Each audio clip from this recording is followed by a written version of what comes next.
I definitely fell into the whole like, oh my gosh, who am I to do this? This was my signature course and it flopped. Like, this isn't going anywhere. This is crappy momentum going into the new year, right? Like, I totally felt that no spiral and that negative spiral start to swirl up in my head.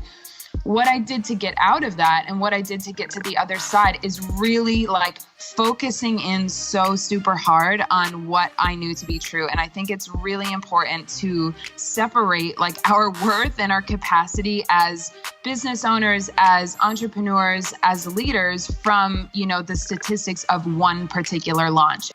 As I very much experienced, if you're just ticking all the boxes, doing the right things, giving a sales pitch for the sake of giving a sales pitch, there's not a lot of appeal to somebody who's, watching that video or reading that post. Our beliefs impacts our feelings, which impacts the way that we behave, the way we lead, the way that we show up.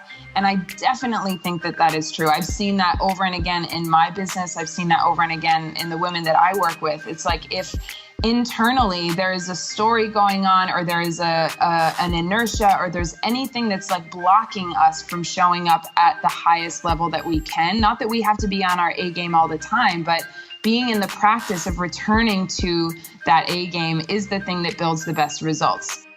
I cannot help every single person. And I think that that's kind of an interesting no or interesting rejection to highlight. But that for me was a very, and it sounds like kind of crazy even hearing that coming out of my mouth, but I really believe it's true. Like, I didn't have the capacity to separate out my worth and my capacity to serve people from, one person not being able to benefit from what I offer. So the first thing that I did was get super crystal clear about almost my energetic minimum. Like, who am I calling in and where do they have to be, both from an ability to invest standpoint and also from a mindset standpoint and a drive standpoint. And that's something, like I said, that I revisit. I look at, okay, so how many people have approached me to work with me this month? What's the common denominator that I'm seeing? And is there anything that needs refinement? Is there anything that I've learned from being on, whether it's discovery calls or taking on new clients, that I've learned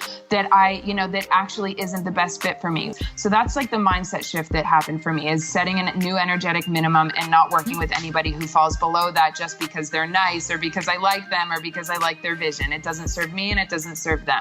Because at the end of the day, it's not about appreciating somebody's potential. It's about accepting the way that somebody shows up. And I think that is a really, for me, has been a hugely important distinction, both in, taking on new team members and people that I hire. So that people that I have on my team, that adjusting the energetic minimum and my requirements of how somebody's going to show up, not both just from a skill set standpoint, but from an attitude standpoint and from an approach standpoint, I think is really, really important. And the same thing is true for clients, like that you accept is, how are they showing up? How's the attitude? How's the approach? Because that's going to drastically impact the results that they're going to be able to achieve. I kind of liken it to an experience of when you quit your first job. Like, just when you land your first job, it's so exciting when you quit it and finally decide I'm going to go do something else or I'm going to start my own business. There's a massively empowering feeling to that. That was very, very similar to rejecting this woman who absolutely had the money, who was ready to pay on the phone. And I just maintained my integrity and said, this isn't a match. This isn't a fit. It's not worth any amount of money to take on this set of issues because that's not what I do.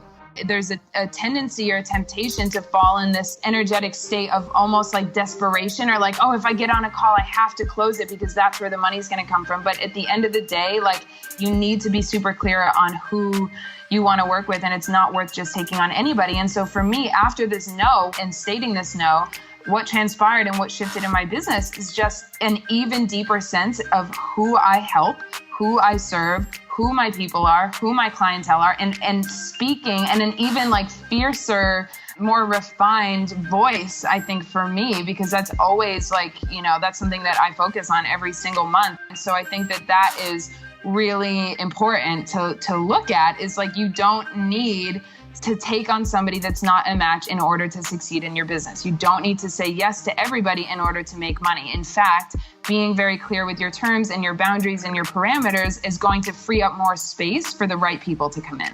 I've always had this kind of fierce go-getting thing, but it is hard. Like, there's no denying that it doesn't feel pleasant all the time to push through the no's, or push through the late nights, or push through the confusion and the frustration and the figuring it out. But the more that you can adopt like a habit, actually make a habit out of doing what it takes, of pushing through the other side, and of fixating your mindset on knowing that any obstacle that arises is actually an opportunity. There is a lesson in there, and there's an opportunity for you to grow.